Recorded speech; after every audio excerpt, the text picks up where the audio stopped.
The dreaded French defense. So many e4 players can't stand it, but I personally look forward to seeing the French defense because of the following chess opening.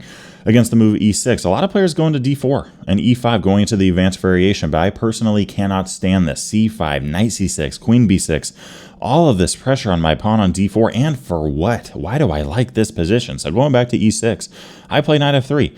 And against d5 and c5, which is what most French defense players are going to do, we can now play b4, going into the wing gambit, looking to distract this pawn from really putting pressure on that d4 spot. Now, if black plays knight c6, the second most popular option in online chess, I see it all the time, we can just take on c5, and following bishop captures back at d4, this is a great position for us.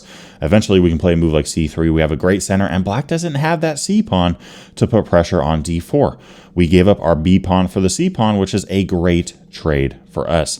Going back to b4, if black does capture, let's play d4 immediately so that black can't play d4 themselves.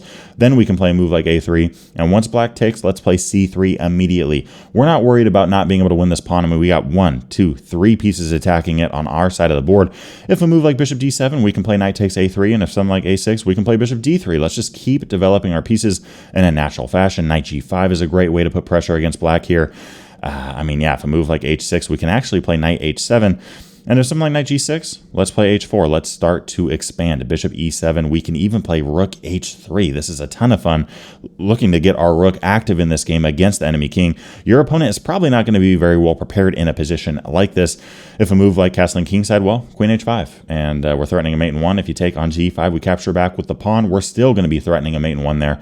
And if h6, we can capture on f7, take on g6. We have a crushing attack as white here. And if we see a move like h6 instead of castling, well, we can take on f7, play queen h5, and this knight is going to fall. The wing gambit against the French defense is a ton of fun. Subscribe for more chess opening content.